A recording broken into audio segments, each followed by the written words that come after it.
Welcome to Spaghetti Launchers, the world-building podcast where we throw spaghetti at the wall and it is up to you what sticks.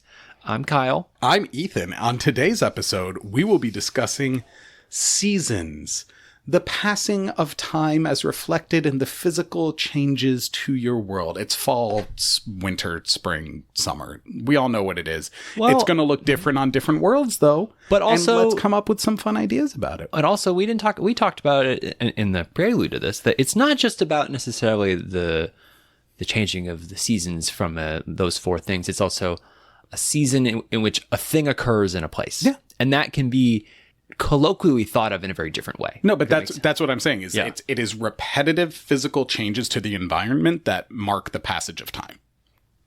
It's repetitive changes to the environment. What did I say? Physical. I'm removing the physical. Okay, that's fine. Because a lot of it, it's not necessarily about physical, because it's about behavior change. It's about, like, the physical has an effect. But, like, sometimes, depending on where you live, spring and summer aren't that much different. I see what you're saying. Yeah. That's So it's like, also, it's just passage of time and marking it. Yeah. So, yeah. All right. I'll give you that. Yeah. I am a huge fan of, in George R. R. Martin's Song of Ice and Fire, the fact that the seasons are just like, it's like winter is coming, we've been in summer forever. And you're like, the fact that it isn't knowable. It's just kind of like, it happens. At some point, it will be a new season. We don't know when. Yeah. I think that's really cool. And obviously it creates an iconic line. Well, yeah. But the vibes of that, this like looming thing that It's kind of like magic realism. It's like, it's because it is obviously a mystical world, but that aspect of it is not explicitly discussed. Yeah. Or magical. Like why? You just sort of, it's just part of it, but Yeah. yeah. And you don't need to explain it. No. I don't know, like, what are some other seasons in So fiction? there's, I just need to look up her name. Mm-hmm. Ursula Le Guin. No. Annette Bening. Oh. N.K. Jemisin's book, the fifth season. Yeah. Obvious. Into Annette Bening. Annette Bening. Annette Bening is 4 seasons in a day. N.K. Jemisin.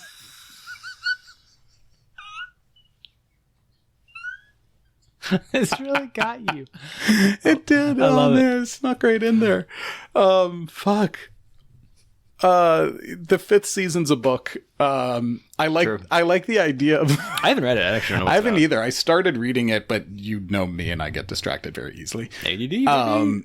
The general premise, from what I understand, though, is that basically there are 4 seasons on this world, and then there's this like very rare 5th catastrophic season that sometimes occurs, which I tried to build in when we were doing our dragons episode. I was like, I remember we referenced fifth season recently. I don't remember when. It was the dragons episode. Cool. I think one of us should probably read the book at some point because we've referenced it now twice. Yeah. Or we should read the summary in full. I don't do that enough, and I do it all. There's plenty of books where I don't like the author's style, but I am curious to know the plot, and I probably should just look into that. I've read a lot of Game of Thrones lore. Yeah. Never read a page of the books. I watched season 1, 2, 3, 7, and 8. What? Why would you skip the middle? Because that's when it got bad. No, it got bad in 7 and 8. Season 4, incredible. Season 5, which one still was good. Season 4? Season 6, okay. Season 7 and 8, horseshit. What happened in season 4? That's when I know it ends with Arya going to Bravos. Maybe I did get that far. Which was a great moment where she says, to the guy. Yeah, I missed the seasons where she was training. Yeah, and like season 4 is the fallout from the Red Wedding. It's a lot of that. It's like, it's the Lannisters consolidating power. It's great. Season 4 is really good. Season 5, you get the Viper. You got it. I watched that fight. That's fucking eye gouging. Can't do it. And the head exploding. Yeah. Anyway, point is, I've read a lot about the lore, having never read a page of the books, and it's pretty compelling. Yeah. Oh, there's a reason why it was super successful. Yeah, it's not bad. I mean, the books are good too. I haven't read them all. So I've heard. I've read a bit, and I'm I like, do not have the patience to read. that much, but no. If I'm going to read, I do not. That much? No. No, not like that. Like, no, I don't. Okay. Yeah. Anyway, I'd rather read the Silmarillion. Silmarillion. Silmarillion. I always mispronounce that. Yeah, you're a heathen. It's really hard to read. I know. I mean, we've talked about it before on the show. Probably. But great for falling asleep because you just spend 12 minutes rereading all the names of the gods, and then because they're all spewed out in one paragraph, and then you forget them all, and then you fell asleep somehow. And you're like, cool, I didn't make any progress, but I went to bed. Yep. Which for you and I is significant progress. Yeah. It is very real. But anyway, so What are your 3 words, Kyle? my 3 words. Oops, all pickles. You look so disappointed. I paid $8 to get here for this. I regret Annette Bening. I feel like it screwed you up pretty bad. It fucking totally derailed me. My 3 words. Think about something serious. I am. Okay. You're dying. My 3 words. That's real. It is. Yeah. And serious. My 3 words are bounce house. Okay. You go first. Okay. Because I need to rein it in a little bit. All right. Fucking the giggles. Fucking Annette Bening. Okay. Oops, all pickles. $8. You could have walked. It would have been free. Cold. Playing pickleball last night. This morning I was lying in bed being like, I got to come up with an idea for a season. And I was thinking about the word pickle. And how do I make that into a season, honestly? And I actually had an idea that I liked, which is that in this world, there is a season where a lot of people, like most people, are focused. This is a food related idea, obviously. They start pickling like everything. Okay. They're pickling all their food, and this is a very moderate, like Mediterranean climate. It's a nice, like there is not a harsh winter for which they need to be prepared. Interesting. But they start pickling anyway because the next season is a season where they cannot venture in the wilderness. They cannot hunt. They need to be wary of the fields. It's still temperate, though. It's perfectly fine, but there are, and here I don't know the exact mechanism because there's like monsters afoot. There's some evil forces, demons, souls are out stealing people away. Like you cannot safely go harvest food during the season that follows the season of pickling. So you have to prepare yourself and then for something that's coming, and then it's like a lockdown, but it doesn't seem like it should be because you look out and it looks fine. Right. And it's passing. It's fleeting. It happens every year. Right. And then it'll be gone. And then you can go back out and you continue and you can harvest the next crop or something like that. They're not destroying the crops. They're not destroying the trees. The animals are still there. You just don't have access to it reasonably without being in mortal danger. What if the rain what if it's like a wet season, dry season world? But the rain that also makes the vegetables grow so that people can eat them and like crops plentiful also causes the sentient and violent tulip people to come to life. When that Bening comes out of the cave. That's by the seasons. Jesus Christ. You were supposed to be serious. You were supposed to find your Zen. Did not work. Okay. Let's take that energy. Let's find it. But I like the idea. Let's Tai Chi it into like something serious. I do like the idea that something that also is beneficial, like, you know, the sun coming out melts the snow, but under the snow are the poisonous worms. Yeah. So the rain is coming down and it is creating, maybe it's not like a sentient creature. It is, but the rain somehow there's like a point in the year where there's like worms or the dirt getting wet becomes like quicksand. Sure. And if you venture into it, you will be sucked down and you will die. Or there's not enough, maybe there's too much rain, make it draw from real life. There's too much rain. The ground can't absorb it all. And so it leads to too much standing water, which creates disease and attracts too many violent. That seems too poisonous. grounded and real. Well, so make the bugs 6 feet tall. True. Then. Just do that. I like my idea of it becomes like hazards and there's like That's also and the quicksand element of the ground it's absorbing all the water, and it's not that it can't absorb it, it's that it's now become addicted and it wants more. And so like the ground, like the god of the earth, of this dirt, is so voraciously thirsty that anything that is entering it, like anything new entering its space, it just sucks it in. Oh. So it assumes you are water. So you could do that, or what if there are creatures like sarlacc pits?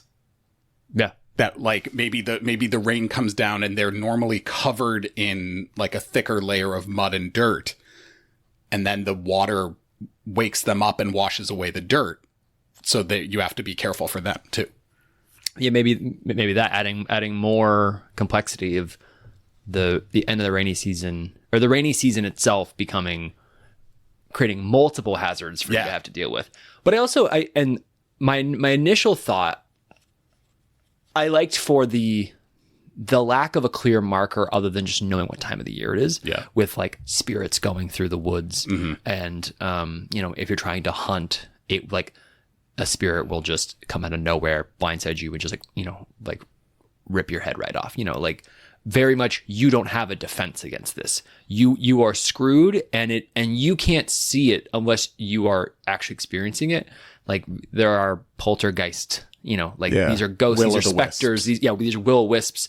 There is something out here that is, at this time, for this season, is incredibly violent. So I think that there does need to be some physical marker so that people can know either that the season has arrived or the season is coming.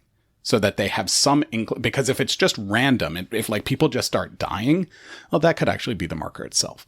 I was thinking, though... Like the first time somebody dies by a will-o-wisp or something? Yeah, and they know what it looks like. It's like they find, their dry, desiccated corpse or something like that, right? Okay. Let's insert another season, but it's not a season that the humans are observing. There's a hunting season for, let's just say, a bear people. They hibernate the rest of the year. Mm-hmm. This is when they come out of hibernation for like 2 months or 1 month. Mm-hmm. And they are very formidable.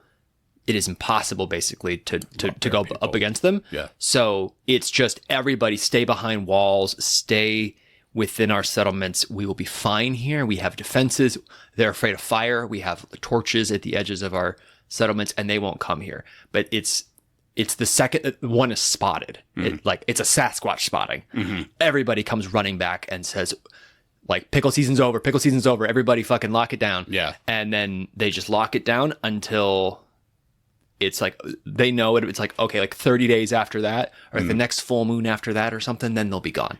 And then they go back out and confirm we don't spot any bear people and no Sasquatches out here. Sure. Everybody go back. Sure. And live your life. Yeah. If I like your idea of it being something about spirits, that is intriguing to me, because that, you're right, is something is a non-physical season, like the season of spirits. Yeah. Which would cause people to have to pickle stuff. Yeah. I do really like that. And I'm now hooked on this visual of, in this village, in this town, in this country, there's a position called the Night Watcher.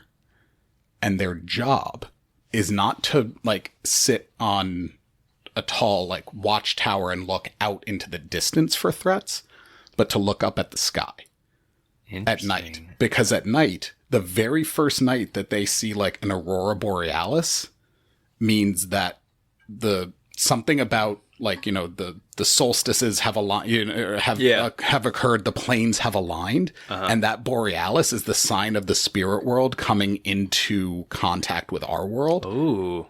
And you know that it will last for, they know that it will, whatever the alignment is, Yeah. will only last for 30 nights. That's it. Yeah. It's perfectly temperate. You still have day and night. Uh-huh. And nothing changes. But every night in the sky that there is an aurora borealis, it's spirit season. But because you're dealing with the spirit plane, it's well known that other planes don't operate on the same time as we do, as our planes. So that's why you need a night watcher every night. Because maybe spirit season ends and then 2 days later it starts again. And then maybe after that one, it's 2 years until it comes again. So it's always pickle season. So you're just always sort of like having to figure out, you never know when it's coming. Yeah. But that's why you have the night watcher, whose job is basically to lie on their back, just staring at the night sky Don't fall asleep. all night. Don't fall asleep. Give him a Red Bull like Ethan just had. Right. But like, I think that could be like, and if you play Yeah, with I like that. If you play with it's always like, it is always 30 nights. Yeah. It's not like 28 days or 31 days. It is 30 nights. I think it, because I like this idea, and I think you can use it in any formation. I think it works. Trying to keep it where like there is the season before, and then there's this season. So it's like you have the pickle season, and you have the like no harvest season. Yeah, and not specifically the sticking point of like it could reset in 2 days. And sure. I don't think that should be the case. I think it should be like there is a sizable gap, and maybe they can see the signs that like the night watcher can say, "Oh, I think we're coming up." Yeah, like they're keeping an eye for maybe constellations show up that aren't normally there. Which is like a signal that like the plane convergence is about convergence. That was the word I was looking for earlier. Thank you. So I think that's cool. But another idea we talk about it is like I like the looking up thing, and I was thinking, what if you remove? Ooh, don't look down. That would be a great cultural phrase. Don't look down. Okay, so let's say there is nothing actually occurring. This is purely a social convention that's been created because of a religious practice. There is a god of life, and that god is through a month-long festival. Like this is the season that we worship the god of, like, there's always a sun god, but we'll say it's a full god of life. And so striking down any life, which includes plants, is sacrilege. Nice. So the people have just decided, and they have come up with this. So you cannot hunt because you cannot slay anything during this time. You should do not step on bugs. Do not eat anything that is alive. If people are dying, they need to be cared for, and you need to kept alive as much as possible. Kept alive. Like if you willingly kill something, then your punishment is death. So, and that includes if you willingly harvest a plant. I love that. If you uproot a plant, if you do anything that disturbs the life in all of its forms. That's brilliant. So you just come up with that? Yeah. That's fucking great. So, but you can eat food that you already had because you need to survive. Sure. Plus, it's already dead. Yeah, exactly. So if things that are already dead, they're fine. So if you have grain stockpiled, you can keep using it. Right. Cook whatever you want, make as much bread as you want. If there's a salted, beef, salted pork is particularly good. If there's salted pork in the village, you're allowed to eat that. You just can't slaughter a pig. Right. I think I like that one maybe the most. For the I don't know. I like the night watch thing. I like the randomness of the night, or that part of it. I like the cultural and all these cultural the people things. Looking up is cool. I like the people looking up. I like don't look down. I like it changes the meaning. Why of is it don't look down? Because you've got to be eyes on the sky. Okay, fair. Yeah. I like it. Kind of changes the meaning of like starlight, star bright. I wish I may. I wish I'm right. Like anything involving twinkle, twinkle, little star takes on a whole new meaning. You could like all these idioms are kind of like falling into my head right now. And yeah, I like that it is scientific. It is predictable, but there is still a chaotic element to it. Yeah. But your idea that could exist. That doesn't need to be in a fantastical world. All right. I think that's probably the end of that idea. You want to move on to the bounce house? Yeah, bounce house. So we are next week. When is the eclipse? Next week, right? Yeah, it's like Tuesday. We are coming up on an eclipse next week in the world and the United States. In this world, there are two suns. One farther away from another. One farther away from the planet. The planet than another. Yeah. The seasons are affected by the two suns because at some points the suns eclipse each other. And when they do, the closer sun exerts a much stronger gravitational pull so that actual full rocks and mountains and huge segments of the earth actually start getting pulled away and gravity on the planet is lessened. The fuck? It's like gravity is pulling away from the planet so that there's almost it's almost an equal gravitational force to the planet on the other side. Okay. So you have, during this period of the eclipse, I'm calling it high season and low season. Because when the eclipse is over, gravity goes back to normal, all the Earth slowly settles back down. Yeah. Assuming it's where it was. If it's not, then you could have complete collapse. But so the story would be about how do you survive in this period with low gravity.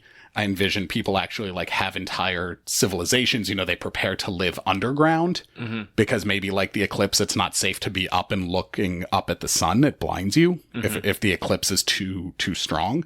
So you've got to go live in the underground crevices made by the earth actually physically shifting up. And then you have to move out and get out again before they start shifting back down when low season comes back around. The fuck? That sounds terrifying. Yeah. I don't want to live there. I don't either. I guess first question is like scientifically. Complete nonsense. Yeah. Okay. Utter nonsense. Yeah. I also had an idea of like, oh, maybe the planet's next to a black hole. Yeah. And that's what did I'm not a physicist, man. Yeah, I just think hand wave it. This is fantasy I just think shit. Gravity is cool. Yeah. I just think it's neat. I just think they're neat. Yeah, Like, I mean, my obsession with like space magic. I fucking love that shit. Yeah, it's also world building. If you can't get over it being whatever, fuck you. Yeah, I don't give a shit. Just make it up. Yeah, it's fine.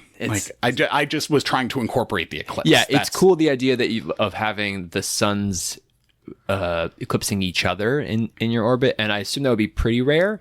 You could probably make it where their orbit is overlapped enough that it can happen relatively frequently, but maybe it's every 5 years or something. Yeah. So you have time to prepare to move, and maybe it's a full year, so you have a full year underground, which does give you time to get out again. You don't need a full civilization under there. You just need like living quarters. Yeah. Right. But it would create like, how do you survive that? And that's why it's like a bounce house, because then the gravity, you're being pulled. So gravity is more like on the moon. So you're bouncing around when you're up above. You're not running. And you won't know what side of the planet it will hit, will you? Because it's not going to hit the whole planet. No, it's going to hit just the side that's facing it. Yeah, I imagine scientists have figured out a way to predict it. Or wizards. Tomato. Yeah, I'm just adding that. You can remove the scientists. Space wizards. Yeah, and if this is fantasy, it's wizards. Yeah. But, I do think, again, like, this is something that think about how much about the world our ancient mathematicians figured out. Pythagoras. Without right? Like, why? I imagine they could figure this out. They invented shapes. Right. What? No, Pythagoras invented the triangle. It didn't exist before that. No, it didn't. Just you totally came up with it. I think this creates a really cool opportunity for an amazing cult. The way people would interact with this like double eclipse thing, I think would create some awesome vibes. I think because what else can happen? during that eclipse. That what crazy shit can people pull off? What, like, how? Well, so if there's magic in this world, which I don't know if there is, then maybe it is a convergence like we were talking about in the world before. So magical powers are heightened, but the outside world is more treacherous. So yes, you're more powerful, but the outside world is still more treacherous. So that could be a fun dichotomy to explore. You could also, if like the double sun, like the twin sun eclipse thing actually does increase the amount of light in the ambient world,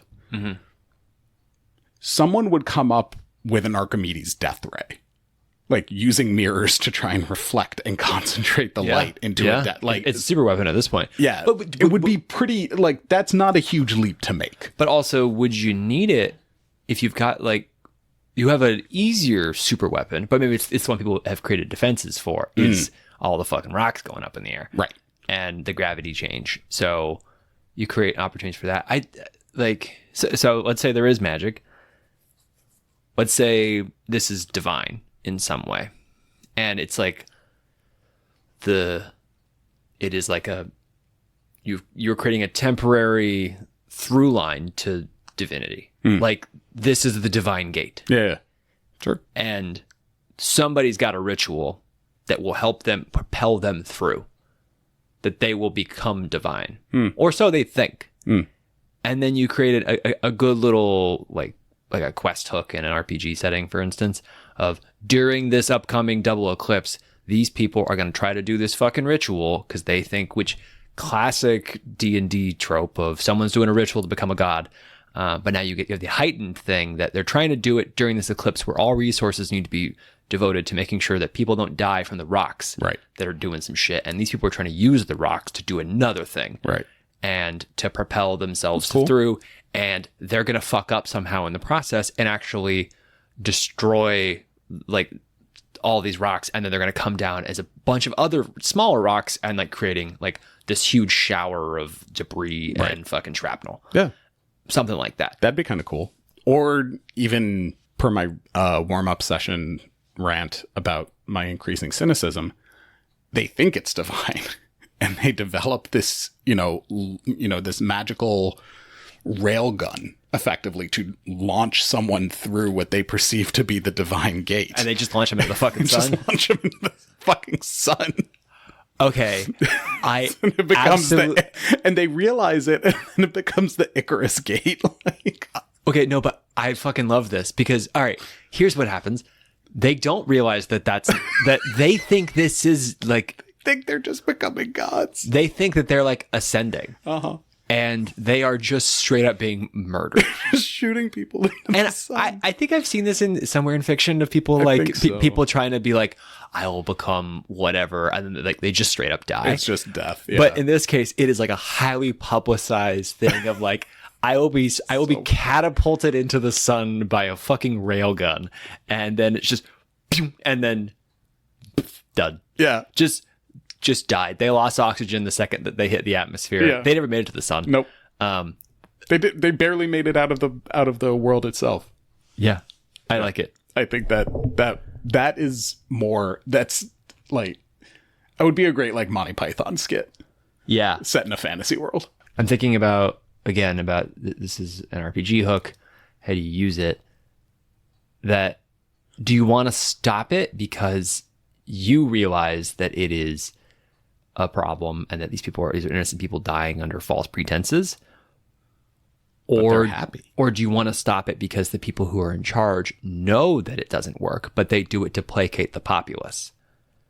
And so they're publicly executing people, and the people crave it because they don't realize that it's all a fucking scam. So I think it depends on the tone you're going for. If you want a more serious, morally gray story, then do that. I would think this reminds me more, there's of an episode in the first season of The Last Airbender when they go to a village and they meet, the village has a fortune teller, and this entire village is controlled by what the fortune teller says. Yeah. And Sokka is trying to be very, he's Mr. Science. And yes, I'm very logical and trying to say science can explain all of these things. Yeah. And these people, he keeps proving science right. Yeah. And the people just keep saying, nope, the fortune teller said that. Nope, fortune teller said that too. And it's just the joke is how long this goes on for. Yeah. To the point where it's like one of the last joke ends with, oh yeah, see how the clouds made it rain? Can your science explain that? And Sokka's like, yes, it can. It does explain that. Yeah. It's sort of that energy that I'm feeling out of this. It's like imagine you've got a cleric in the party. Yeah. Who is like, I am telling you as a cleric, this is not divine. There is no divinity here. There is no gate. There is no divine gate. Like, yeah. And these people are just like, yeah, it is. Yeah. Like, it could go sad or it could just be funny still, depending on how dark a sense of humor your party has. That's true. Yeah, because it creates an interesting dynamic of everybody, like, these people believe it. Yeah. They don't think that anyone's being harmed. Right. So even if you're right, they don't care. Right. How do you convince them otherwise? Should you convince them otherwise? Because that just seems pretty fucked up to be like, hey, the thing that you believe that makes your people happy, it's wrong. All those thousands of people that you have honored and ascended, you just murdered them horribly. Yeah. It's basically a population just slowly having like funerals that were like planned. It's like accelerating. Yeah, they're euthanizing each other over time. Yeah, it's interesting. Yeah. I like that version. I think that of like having the double eclipse being this moment. And are they doing it during the double eclipse? Are they doing that when the sun's just generally? Because it's the divine gate is only open while the double eclipse is happening. That's the belief. Is that the double eclipse is a portal through the gate. Is a gateway itself. So then how long is the eclipse lasting? A month. I said about a year. The eclipse lasts a year? Yeah. Because it has to be long enough for you to necessitate having some sort of living area underneath the raising and floating rock. Okay. I think a year might be too long, but I feel like a few weeks is good. Or 6 months. Yeah. Like however long you want to make it. It's up to you. Fuck it. Who cares? Yeah. We're just creating the ideas. You figure it out. The point is that it's but then, cyclical. And during that time, you have like a daily ascension. Somebody is being railgunned into the fucking sun every day. Yep. Until it's done. It is the highest honor. Yeah. That you can achieve. Yeah. If you were to do that, you would probably have some sort of idiocracy effect. Maybe. Because if you're just constantly shooting your best and brightest, pun intended, into the fucking sun. Oh, that's fucking wild. Yes, absolutely. Right? I love it. Let's do that. The best and brightest are all being shot up into the fucking sun for like the right reasons per the people, but they're doing it too often. Yeah.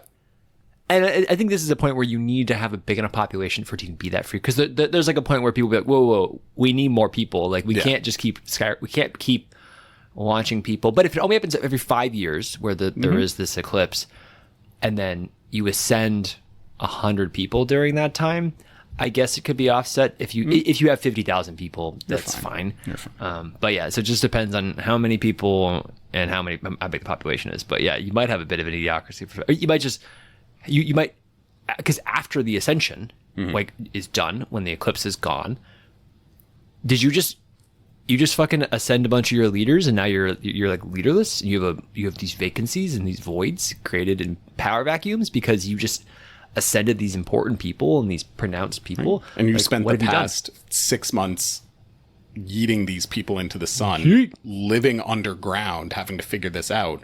Meanwhile, you've got the death ray people out there moving rocks around, trying to reflect the sun's light. To destroy your fucking railgun. To destroy the railgun. Like, life gets weird during high season.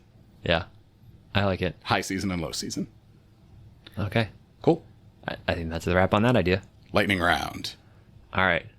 My lightning round is again, I'm avoiding the like physical change. I'm going with like social and like vibe shifts.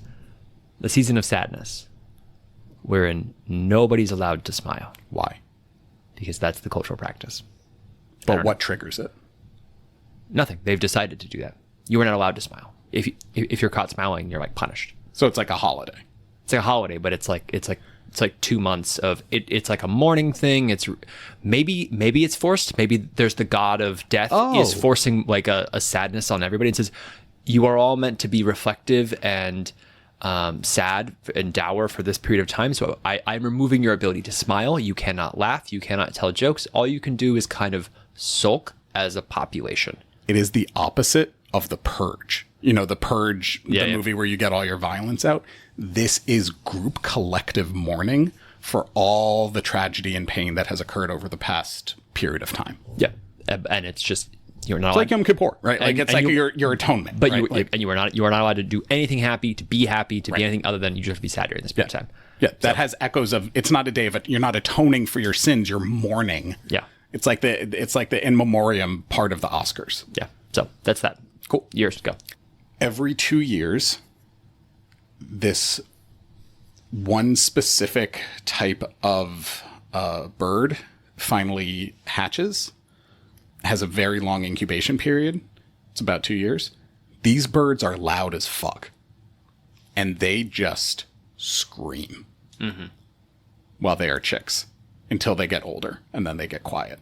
But for every 2 years, there is a 6-month long period where it's just really fucking loud outside because of all these damn birds. Yeah. And it's just screaming. Sounds annoying as shit. And it's just off. It's the cicadas. It was inspired by the cicadas. Yeah. Which come out every 7 years? 19, I think. I don't remember.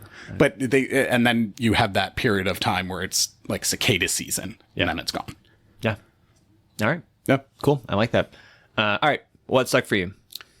Annette Bening? Mm-hmm. A non-idea? Annette Bening. No. I like the Night Watcher. I'm pretty stoked by that. I like the Sarlacc pits. From your season, that something beneficial could also awaken something dangerous. I think that's a cool balancing act to have to account for. I also really like the railgun. Yeah. Like just yeeting people into the sun. Yeah. I think that's just really funny. Yeah. I mean, that's what stuck for me is the railgun. The railgun. It's the ascension. It's the foolishness of it. It's the there's like an excitability to it too. Yeah. Like they're so excited about it. It's this, and it's this belief in a thing that you as a third party, as the like carte blanche kid who's coming in, and you know you're the stand-in for a main character, fish out of water, comes in and is like, wait, what the fuck are you doing? You're just killing yourselves? No, they're not dying. They're becoming gods. Exactly. Like, and that moment, it's the Jim Halpert turn to the camera and just be like, you fucking kidding me? Right. I think imagining a giant slingshot. Like that's a railgun, bro. It's a full-on railgun. You could also make it a slingshot. You could also make it a slingshot. I'm just like, it's just fun. It depends on how silly you want to go with it. Yeah, yeah. And, the silliness. I think the tone that you set for it, you could do serious or do silly, and it can work in either. Yeah. So I think that's a great idea. Yeah. Well, that's what stuck for us. Let us know what stuck for you. Emails in the show notes. Thanks for listening. Thank you for putting up with us today. You're welcome. So are you. What? Annette Bening. Goodbye.